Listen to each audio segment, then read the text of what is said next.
கடவுளுடைய கிருபை சார்ந்து கொள்ளுகிற பொழுது அந்த கிருபை என்னை ஒரு நாள் கீழே விடாது. அந்த கிருபை ஒரு நாள் என்னை கடன் வாங்க வைக்காது. அந்த கிருபை என்னை ஒரு நாள் என்ன பண்ணாது, கேவலப்படுத்தாது. மற்றவருக்கு முன்னாடி அசிங்கமா என்ன பண்ணாது, நிறுத்தாது. நல்ல நிலைமையில நல்ல ஒரு ஆசீர்வாதமான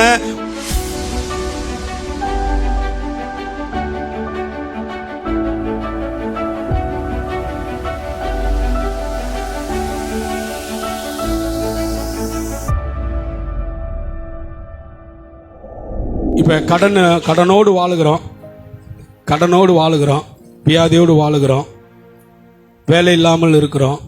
ஏதோ ஒரு விதத்தில் நம்ம வாழ்க்கையில் ஏதோ ஒரு காரியம் சூழ்ந்து கொள்ளுகிறது, இருள். அப்படி வாழுகிறோம். அது ஒரு சிறைச்சாலை போல, சிறையை போல, சிறையில் இருக்கிற ஒரு அனுபவத்தை போல அது. இப்போ அதிலிருந்து கர்த்தர் நம்மளை என்ன பண்ணுகிறாருன்னு கேட்டிங்கன்னா, நம்ம ஜெபிக்கிறப்ப என்ன பண்ணுகிறாரு, விடுதலை ஆக்குகிறாரு. ஒரு சிறையிருப்பு போல இருக்கிற வாழ்க்கையிலிருந்து நம்மளை என்ன பண்ணுகிறாருங்க, விடுதலை ஆக்கி நமக்கு ஒரு வாழ்க்கையை கட்டுகிறான்னு வச்சுக்கோங்க. ஒரு குடும்பத்தை கட்டுகிறாரு, ஒரு வீட்டை கட்டுகிறாரு, ஒரு வீட்டை நமக்கு தருகிறாரு, சிறையிருப்பை மாற்றுகிறார். குடும்பத்தில் இருக்கிற, வீட்டில் இருக்கிற எல்லா சிறையிருப்பும் மாற்றுறார் ஆண்டவர். அப்படி மாற்றின உடனே நான் என்ன பண்ணணும், கர்த்தர் நம்மளுக்கு கடனை அடைக்கிறாரு, கடன் இல்லாமல் வாழ்வதற்கு உதவி செய்கிறாரு.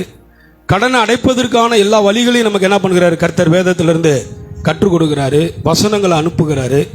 அப்போ கர்த்தர் இதெல்லாம் ஏன் செய்கிறாரு அப்படின்னா, அதிலிருந்து நான் விடுதலை பெற்று அப்படி ஒரு சிறை போல, சிறைச்சாலையில் சிறையிருப்பு போல இருக்கிற அப்படிப்பட்ட வாழ்க்கையிலிருந்து என்னை விடுதலை ஆக்கினார்னா, அதுக்கு அடுத்து கர்த்தர் நம்ம என்ன பண்ணணும், நன்றி பலிகளை செலுத்தணும்.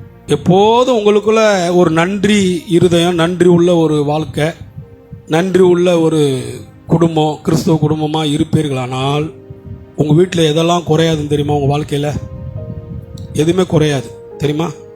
ஏன்னா வசனம் சொல்லுது, வசனம் சொன்னால் அது மாறாது. நான் நேற்றும் இன்றும் என்றும் மாறாதவர். அடுத்த வசனம் சொல்லுகிறது கீழ்ப்பகுதியில், புறப்படும் யார் நன்றி உள்ளவர்களாக கர்த்தரை நன்றி செலுத்துகிறார்களோ, ஆராதிக்கிறார்களோ, கர்த்தருக்கு ஸ்தோத்திரமும் ஆடல் பாடல் சத்தத்தை கொண்டு வருகிறார்களோ, அவர்களை வர்த்திக்க பண்ணுவேன். அப்படின்னா அவங்க கடன் வாங்க முடியுமா சொல்லுங்க? அவர்களை கர்த்தர் வர்த்திக்க பண்ணுகிற பொழுது கடன் வாங்க முடியுமாங்க? கடன் பாருங்க, கடன் வாங்குவதற்கான எல்லா வழியும் இருக்குது. ஆனால் கர்த்தர் அவர்களை வர்த்திக்க பண்ணிட்டாரு அப்படின்னா அவங்க கடன் என்ன பண்ண மாட்டாங்க, விரும்ப மாட்டாங்க, காட்டுறாரு. அப்போ அவர்கள் சிறையிருப்பை நான் மாற்றுகிற பொழுது அவர்கள் அடுத்து என்ன பண்ணணும், அவங்க கடன் வாங்கக்கூடாது, அவங்க வீடு வாங்கணும், அவங்க வேலை, நல்ல வேலை கிடைக்கணும், வருமானம் நிறையா வரணும், பிள்ளைகளை பெறணும், கல்யாணம் ஆகி பிள்ளைகளை பெறணும், பிள்ளைகளுக்கு நல்ல வேலை கிடைக்கணும், பிள்ளைகளுக்கு திருமணம் நடக்கணும்.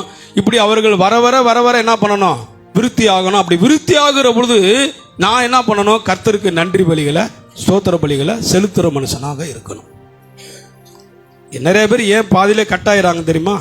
ஆண்டவர் ஆசீர்வாதத்திலிருந்து, ஆண்டவர் ஆசீர்வாதத்தை கொடுத்த உடனே நம்ம நிறைய பேர் என்ன பண்ணுகிறது இல்லை, ஆண்டவருக்கு நன்றி சொல்லுவது இல்லை.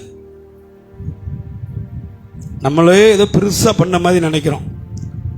கடவுளுடைய அனுக்கிரகம், கடவுளுடைய கிருபை இல்லைன்னா நம்ம ஒன்றுமே இல்லை, நத்திங்.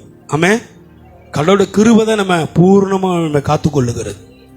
இந்த நிமிஷம் வரைக்கும் நான் கடவுளுடைய கிருபையை நம்புகிறேன், கடவுள் கிருபை மேலே விசுவாசம் வைக்கிறேன், அவர் கிருபை என்னை காக்கிறது என்பதை நான் அறிந்திருக்கிறேன், அவர் கிருபை இல்லைன்னா நான் இந்த உலகத்தில் வெற்றிகரமாக வாழ முடியாதது என்பதை நான் புரிந்திருக்கிறேன்.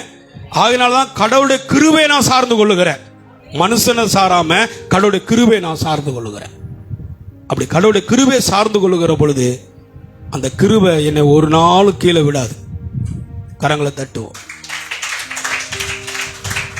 அந்த கிருபை ஒரு நாள் என்னை கடன் வாங்க வைக்காது.